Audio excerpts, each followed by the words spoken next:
Hello, this is the third video in a series on classical music history and classical music style. And the specific, we will start with Joseph Haydn, late symphonies, and vocal music.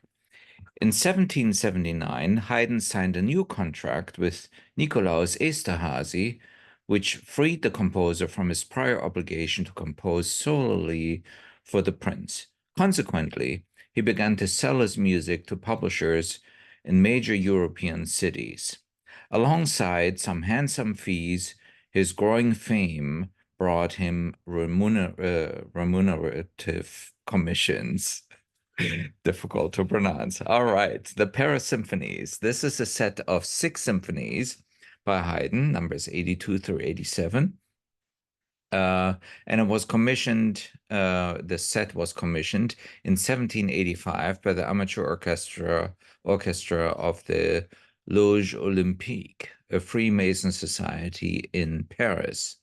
Perhaps because this Parisian ensemble was 3 times the size that of the Esterházy's orchestra, the Paris symphonies are characterized by dramatic orchestral effects such as stark contrasts in dynamics and texture. The Paris symphonies were to be performed in a large public concert hall rather than a private salon. This may account for the folksy, uncomplicated nature of many of the themes. And here is an example.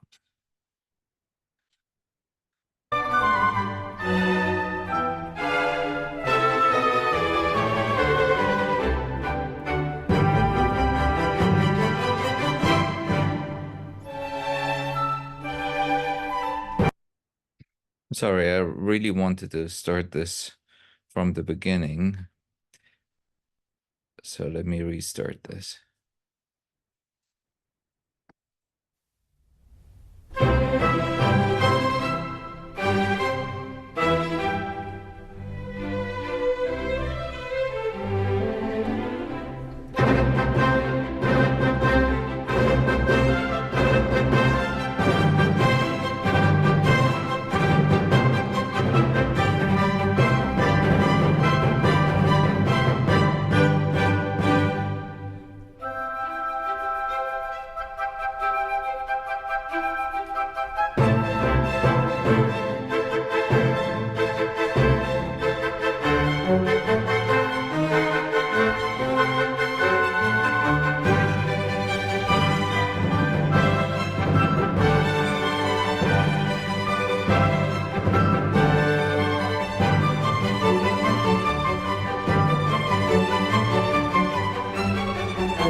All right.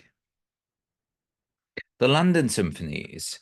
In 1791, the year following the death of his longtime patron Nikolaus Esterházy, Haydn was engaged to compose a set of 12 symphonies, now called the London Symphonies, to be performed in London.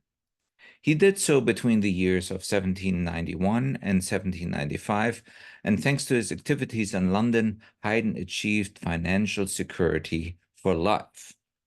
The Surprise Symphony, number 94, one of Haydn's most popular London symphonies, was premiered in 1792.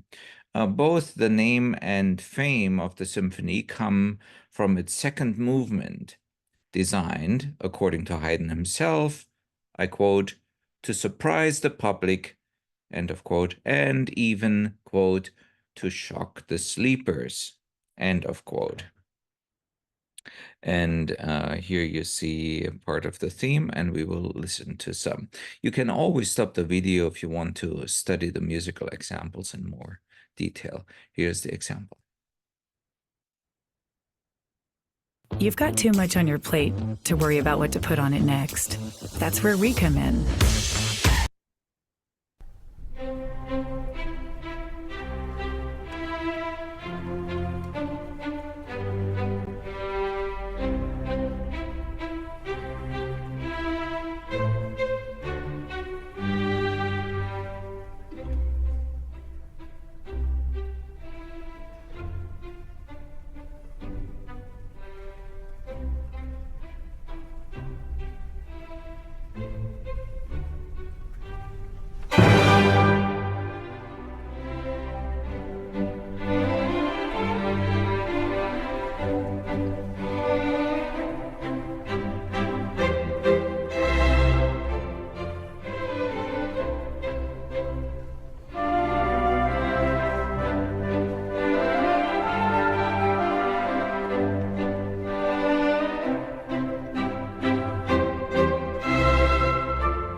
Right, and maybe in the recording, the stark dynamic contrast didn't come across that well, but in a live performance, they do.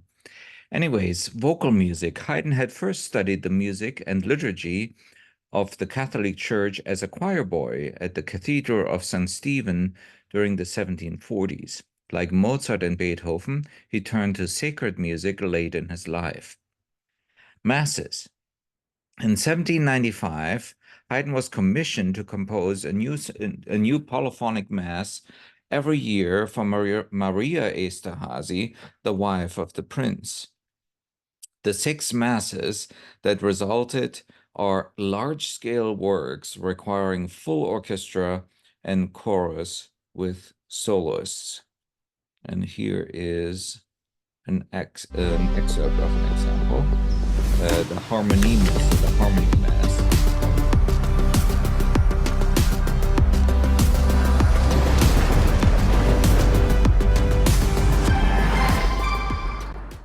Google Fiber, now in 5 gig. I just blink my eyes and it's like sent. Remote desktops.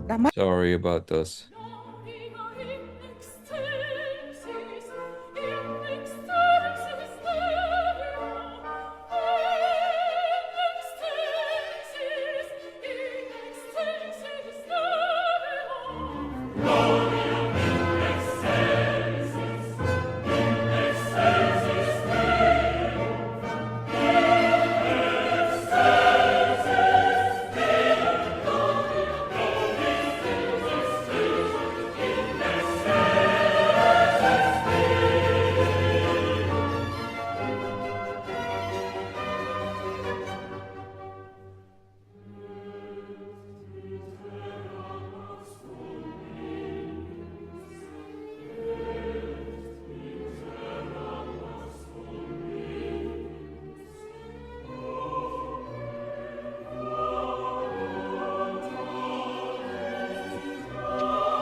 All right. You can always go back and listen to the entire piece, the entire mass, and so on. Oratorios. Inspired by the performances of Handel's oratorios in London, Haydn wrote 2 oratorios, The Creation and The Seasons. And sorry, I muted this for a second here.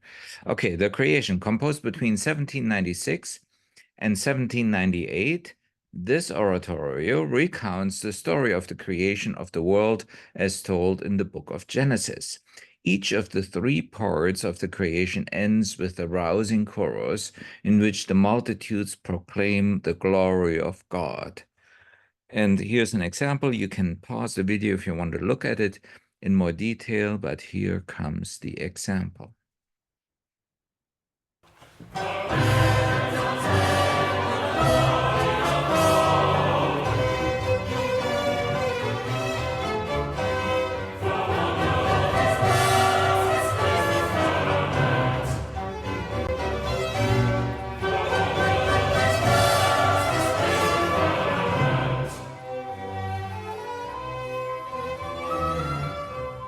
Today that is seen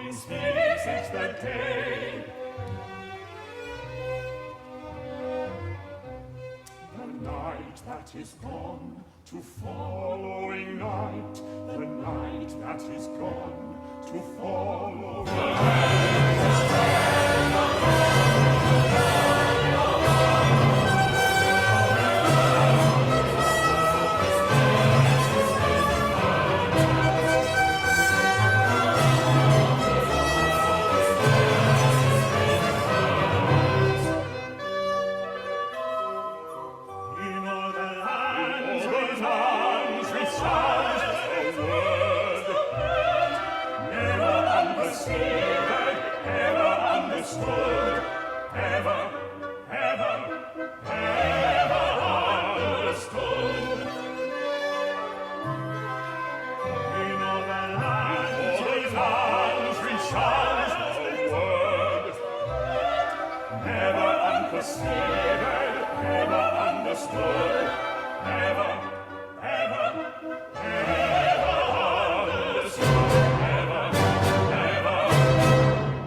All right, that was The Heavens Are Telling from the Creation.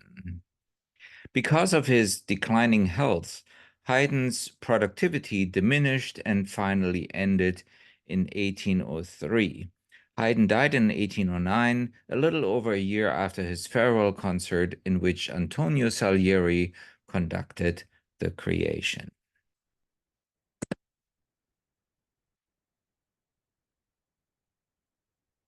Moving on to one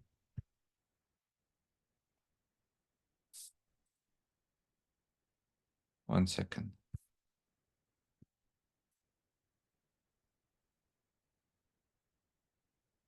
It almost escaped here. Wolfgang Amadeus Mozart, instrumental music.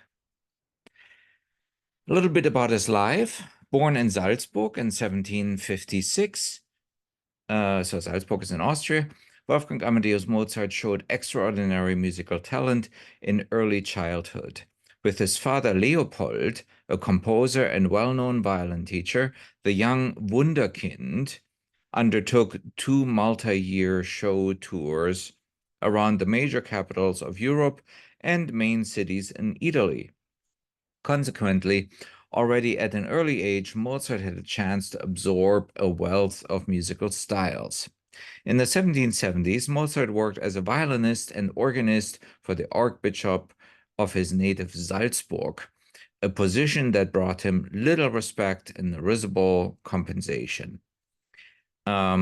After several disagreements with his employer, Mozart left for Vienna in 1781, where he made a living as a freelance musician and teacher. And for a while that went okay, but he eventually died as a poor man. The symphonies. Mozart wrote 41 symphonies, most of them during his youthful travels around Europe and his time as an employee of the Archbishop of Salzburg. The little G minor symphony is called so to distinguish it from the later longer symphony number 40 in G minor. So the little one is K183. By the way, the abbreviation K stands for Köchel, who was a 19th century musicologist, also a botanist and other things, but a musicologist who did the work list of Mozart. And we use his numbering to this day as K numbers or KV, Köchel-Verzeichnis. In German. So K stands for Köchel, the man who made the directory of works, of Mozart works. Anyways, written in 1773 in Salzburg, this symphony shows elements of the Sturm und Drang style. Sturm und Drang literally translates as storm and stress. And I have an example here. Hey everybody, it's Tony Robbins and Dean Graziosi. I have a question for you. If Sorry you had to about make a those choice between advertisements. having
All right, that's probably sufficient. You can always look up those pieces and listen to them in their entirety. Mozart composed his final 6 symphonies in Vienna between 1782 and 1788. Together with Haydn's late symphonies, they represent the culmination of the Viennese symphonic style. And here are those 3 very important ones: the Prague Symphony, Symphony number 38 in D major, written in 1786 for a performance in Prague. And here's an excerpt.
All right, good enough. Symphony number 40 in G minor, sometimes called the Great G minor Symphony, K550. It was written in 1788, likely for one of Mozart's subscription concerts in Vienna. Factor provides balanced eating made simple. They provide a new menu every week with delicious, nutritious.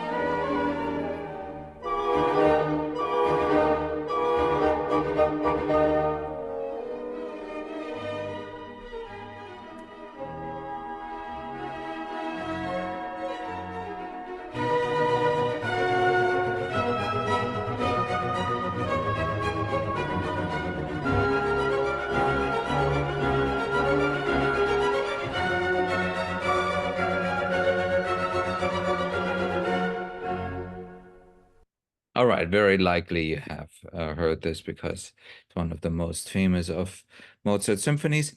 The Jupiter Symphony, Symphony number 41 in C major, K551. It was written in 1788, likely for performance at Mozart subscription concerts in Vienna.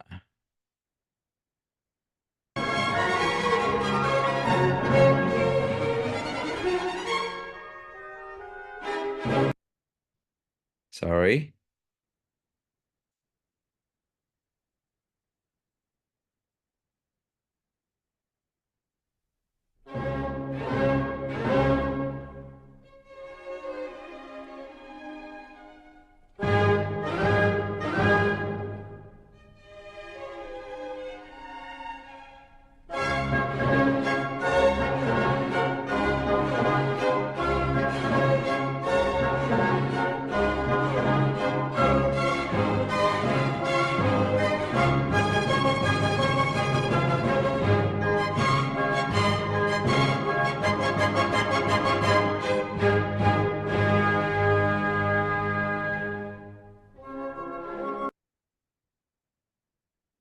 All right. Mozart took great pains with orchestration. The winds, in particular, are always carefully voiced and rarely simply double the strings, as you can see in this particular example. Mozart's colorful writings for winds formed the basis for Haydn's London symphonies, as well as those composed by Schubert and Beethoven. The finale of the Jupiter Symphony contains one of the greatest technical tour de force in the history of music. The 5 themes presented in the exposition of the sonata form movement all come back in the coda in quintuple invertible counterpoint.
right. So, although, of course, since the end of the Baroque period, we haven't heard too much contrapuntal music, but composers were very well trained and could indeed compose even very sophisticated contrapuntal textures. Chamber music. Mozart wrote divertimenti and serenades for all sorts of public entertainments, some 24 string quartets, as well as several quintets. The Haydn quartets is Mozart's set of 6 string quartets dedicated to Haydn, the father of the genre. Mozart began composing this collection shortly after his arrival in Vienna, where he had a chance to study Haydn's influential Opus 33 quartets. And here's an example. Something's coming. It's impossible.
The Dissonance Quartet was the last of the Haydn quartets by Mozart. It derives its title from the Adagio introduction to the first movement, a passage known for its harmonic audacity.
Hey, you have an hour this week, right? Yeah? Great! I can teach you how to play 100 songs on piano. Aw, how disappointing, these advertisements. Sorry about that.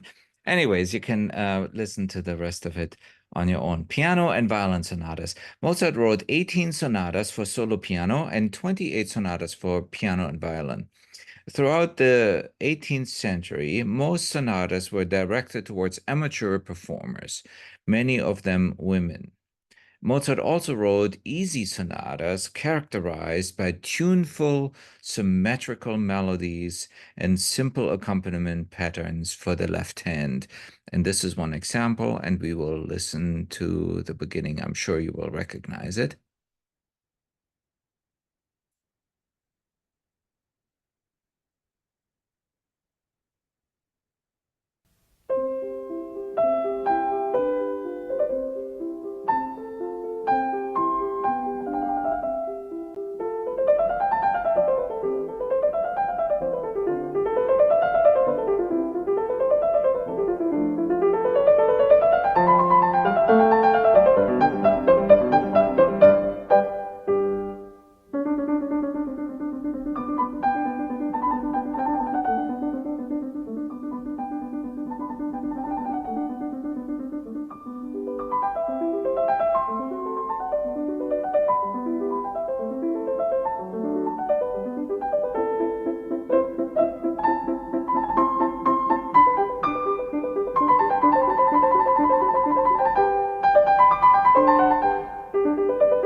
Turkish music was introduced in European music in the 18th century during the Turkish Wars. Like other contemporary and later composers, Mozart sometimes imitated the sounds of Turkish military music in his compositions. And this is probably the most famous example. I will start at the beginning, but we'll get through the excerpt that you see here on the screen.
Anyways, the section here before that was the one I showed here on the slide. Mozart's piano. Mozart began to play the piano as opposed to the harpsichord during the 1770s. In 1783, he purchased a piano by the Viennese maker Anton Walter. To this piano, he later added a pedal board that allowed him to extend and reinforce the lower register. Piano concertos. If Mozart created his piano sonatas mainly for teaching purposes, he fashioned his 23 piano concertos for himself and his best students to play in public. Mozart piano concertos feature 3 movements, fast, slow, fast, sparkling musical dialogues between the orchestra and the soloist, and the new concerto sonata form for the first movements. And here's an excerpt.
So the concerto sonata form is also called a double exposition form. Very important to remember. A double exposition form consists of two different sorts of expositions. First, the orchestral or the passive exposition, entirely in the tonic key, presented by the orchestra here in this schema right here.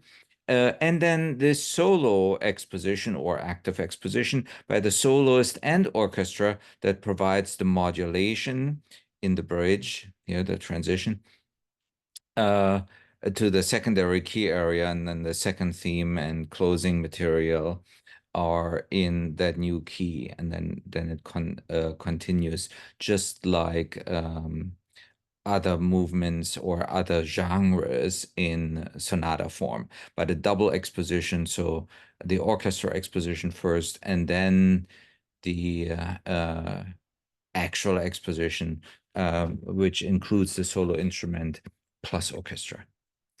All right, and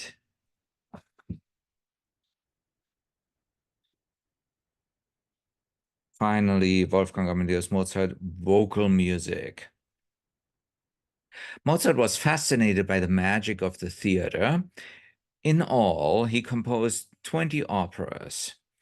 8 are of the type called Italian opera seria, 7 opera buffa, and 5 are of a type called Singspiel, a German light comic opera with spoken dialogue.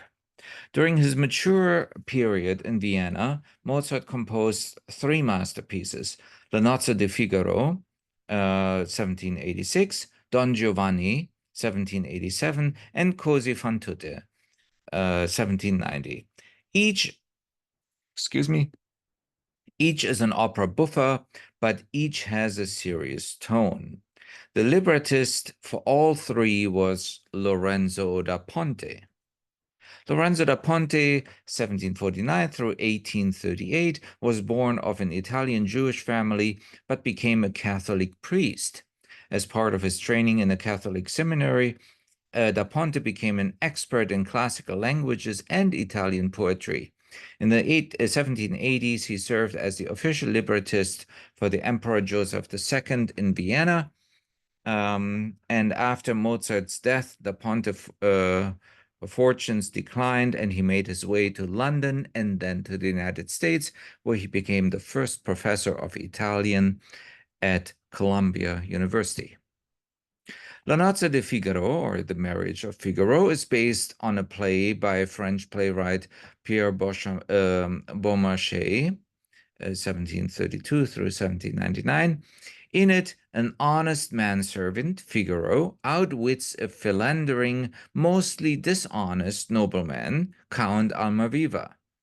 Because it depicted the nobility as ignoble, Beaumarchais' play was at first banned in France and soon in the Holy Roman Empire as well.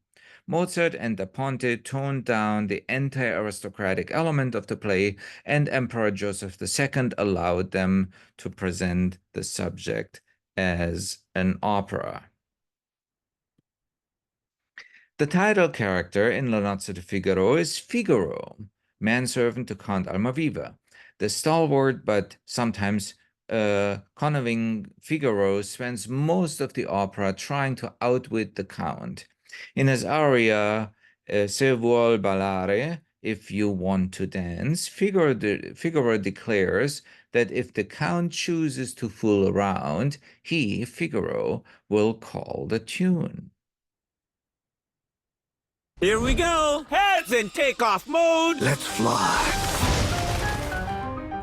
Ballare, signor Contino, se vuol ballare, signor Contino, il chitarrino le suonerò, il chitarrino le suonerò, sì, le suonerò, sì, le suonerò.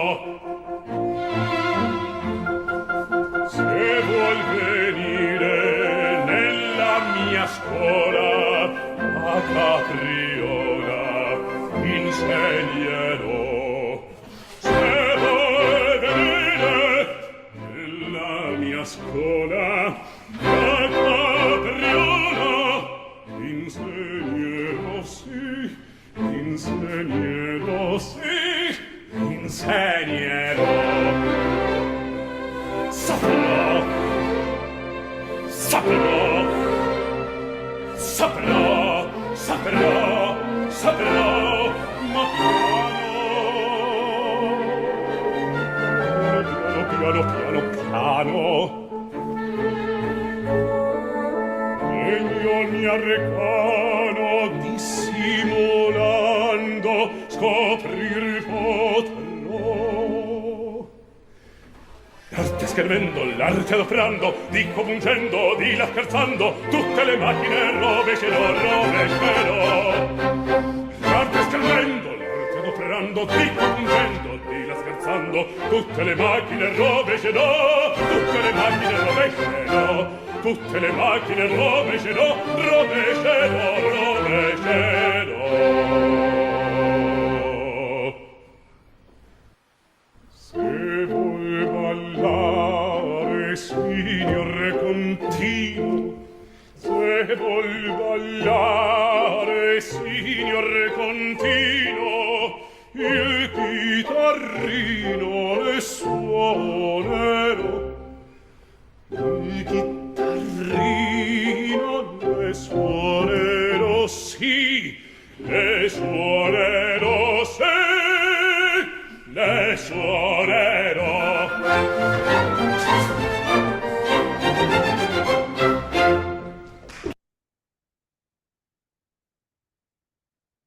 The victim in La Nozze di Figaro is the Count's wife, Countess Rosina, who is wounded by her husband's womanizing.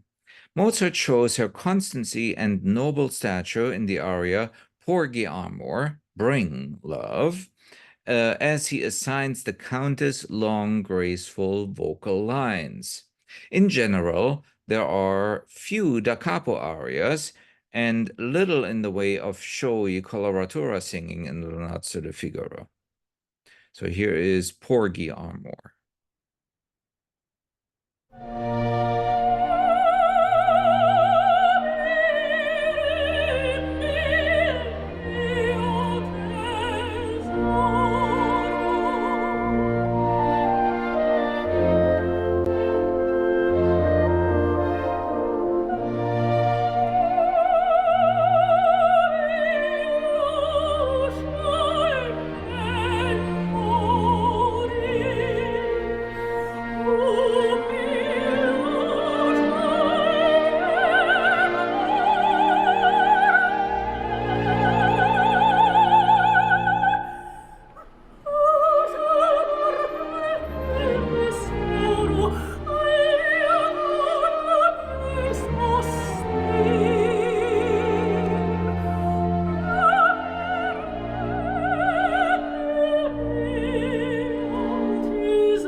The adolescent figure, Cherubino, is a source of complication for everyone in La Nozze di Figaro. His youthful heart is constantly in flux, and he is uncertain about the true nature of love.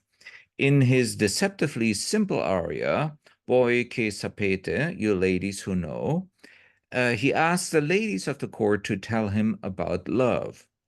The part of adolescent Cherubini was intended by Mozart to be sung by a woman dressed as a young man. It is thus called a trouser roll or a pants roll. And here is this aria, Voi che sapete. What can you do with Google Fiber 5 Gig? This, that, also that, while doing this.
Mozart begins his aria Voi che sapete with an instrumental introduction fashioned as antecedent and consequent phrases. When the voice of Cherubino enters, she inserts a new 4-bar phrase between the first two. This aria is a fine example of Mozart's capacity to write music that is sublimely beautiful, yet sublimely simple. The glories of Mozart opera buffe are found in this ensemble finale. In his ensemble finales. It's a misprint here, sorry about that. In these, Mozart pushes the drama along at breakneck speed by having 2, 3, 4, or more soloists sing separate contrapuntal lines to separate texts, each expressing a particular point of view. Also a misprint, sorry. When placed at the end of an act, the ensemble finale provides a rousing way to bring down the curtain.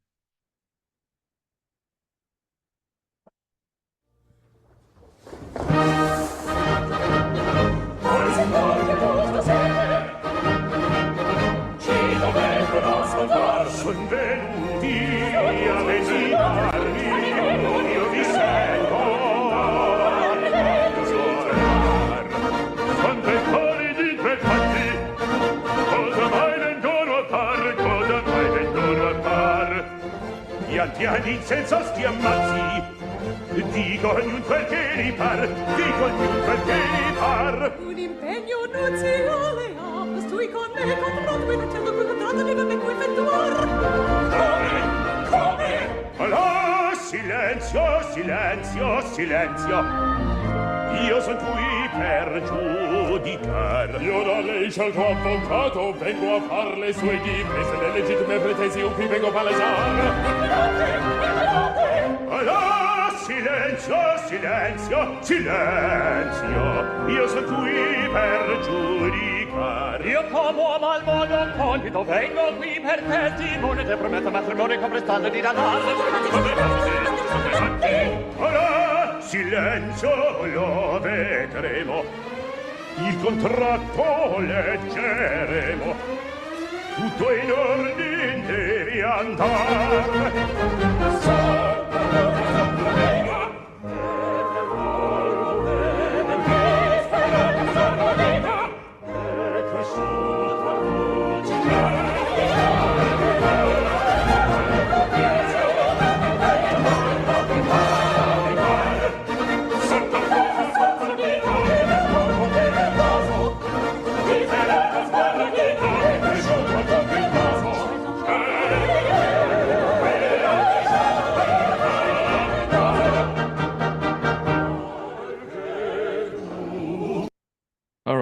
Shall suffice, probably.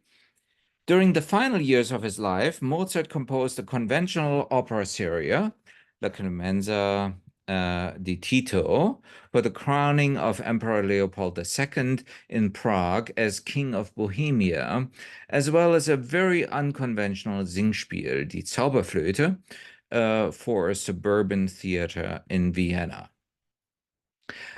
Mozart's Requiem Mass. In the Requiem Mass is a funeral music for the Roman Catholic Church. Mozart was commissioned to write one by a mysterious Count von Walsegg in the summer of 1791. Because Mozart was ill at this time, he came to see the Requiem as his own Requiem Mass. And you may recognize this excerpt from the movie Amadeus, where he actually dictates part of the Mass to Salieri. So if you had never watched the movie Amadeus, then you can do that. But here's an excerpt. Shopping online comes with digital threats. So turn on NordVPN. Where did I stop? Tempo di ricordare. Statuens in parte next. Now, confutatus maledictus, get confounded, famis acrobus addictus. How would you translate that? consigned to flames of woe. Do you believe in it? What? Fire which never dies, burning you forever. Oh, yes. Possible. Come, let's begin. We ended in F major. Yes? So, now, A minor.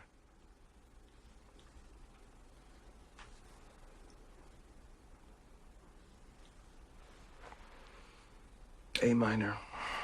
Yes. Confutatis. A minor. Start with the voices. Basses first. Second beat of the first Time. Common time. Second beat of the first measure. On A. Second measure, second beat. Maledictis. You see? Yes, G sharp. Of course. Yes. Second beat of the third measure. On E.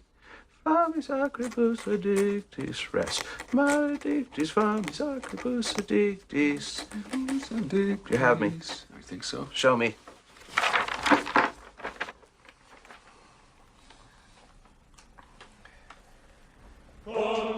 Confutatis, maledictis, flammis acribus addictis, maledictis, flammis Good. acribus Good.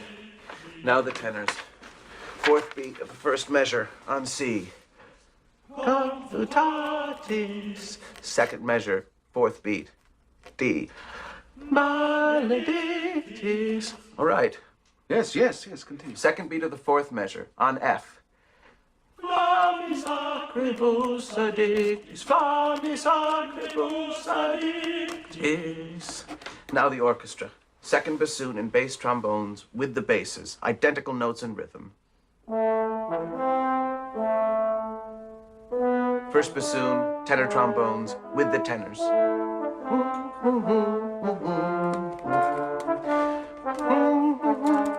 Go too fast. Do you have it? Go too fast. Do you have it? First bassoon, tenor trombone, what? With the tenors. Identical? Of course. The instruments doubling the voices. Now, trumpets and timpani.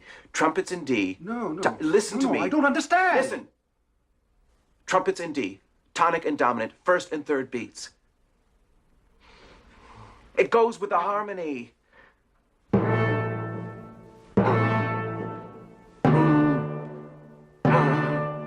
Yes. Yes.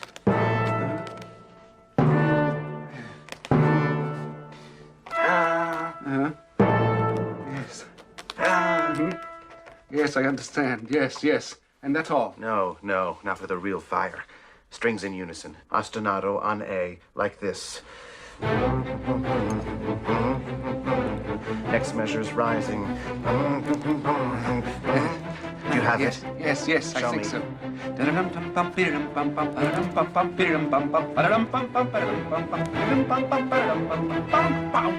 It's wonderful. Yes. Go on. Voca me. Sotto voce. Write that down. Sotto voce. Yes. Pianissimo. Voca me. Pianissimo. Benedictus. Yes. Call me among the blessed. C major. Sopranos and altos and thirds. Altos on C, sopranos above.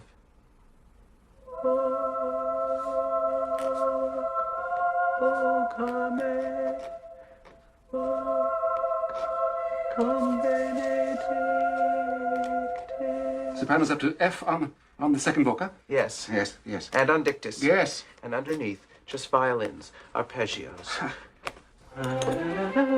Descending scale in eighth notes, and then back to the ostinato again, and that's it. Do you have it? Go too fast. Do you have it? Go too fast. One moment, please. One moment.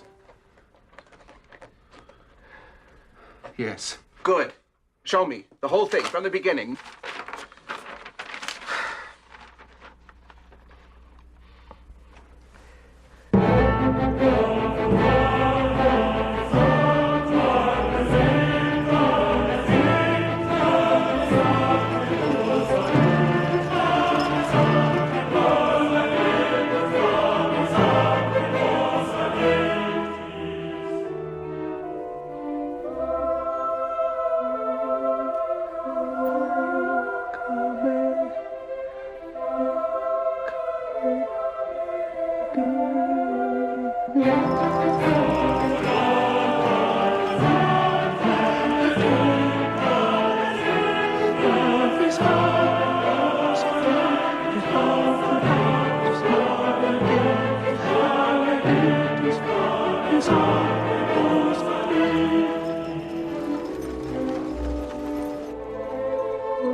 course, not everything in this movie is exactly how it happened. For example, Mozart didn't actually dictate this to Salieri, but he died over it. And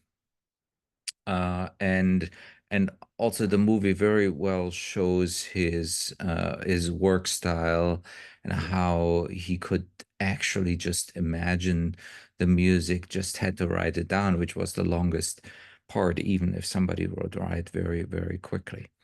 Anyways, at the core of almost every requiem is the Dies Irae, a lengthy, phantasmagorical text originating in the 13th century with a Gregorian chant.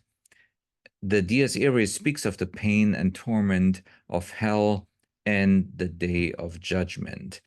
And here's the beginning of the Dies Irae: day of wrath, that day when the ages shall be reduced to ash, as foretold by David and Sibyl prophet. What terror will occur when the eternal judge arrives to loosen the chains of those in hell? The Tuba Mirum, a subsequent verse of the Dies Irae, the Tuba Mirum, wondrous trumpet, recalls how the trumpet shall sound on the day of judgment. Here Mozart creates perhaps the most famous trombone solo in the entire literature.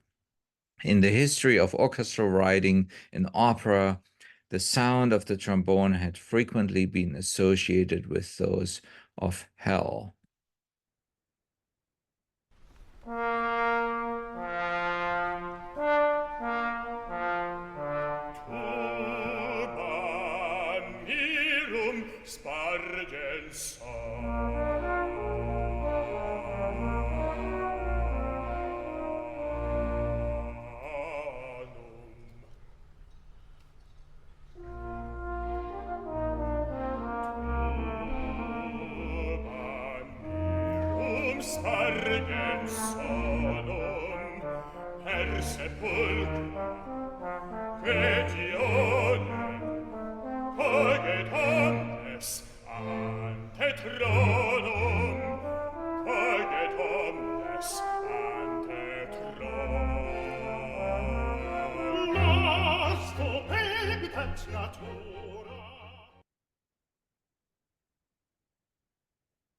The beginning of the Tuba Mirum of the Dies Irae of Mozart Requiem can be seen here, and we just heard some of it.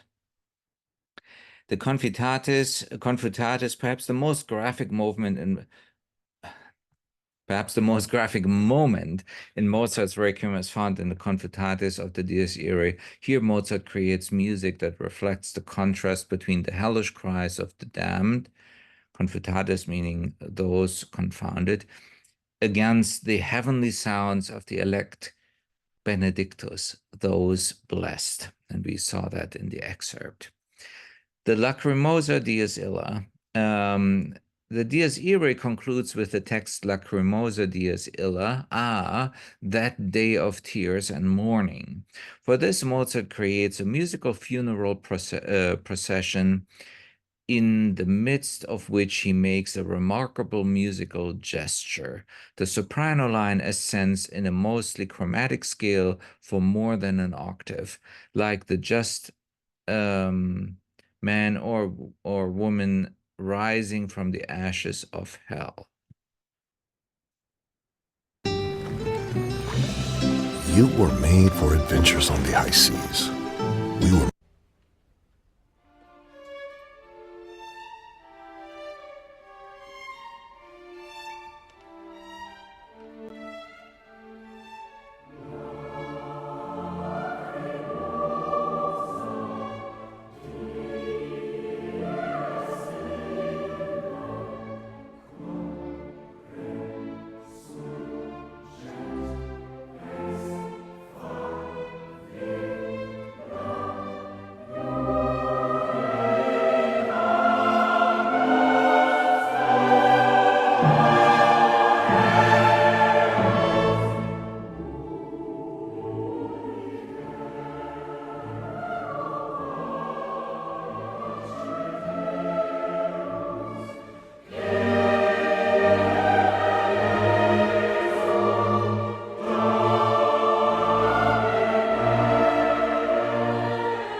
Anyways, please listen to it if you have never listened to it.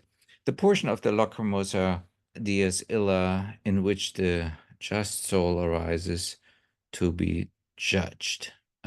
Here is a musical excerpt, and you can always pause the video to study examples in more detail. Death prevented Mozart from completing his requiem. It was left to his students, most notably Franz Xaver Süßmayr, to compose a few unfinished portions and flesh out the orchestration. This figure shows some of the opening of the Lacrimosa. These notes are last notes written by Mozart. And that concludes the third video in a series on classical music and classical musical style.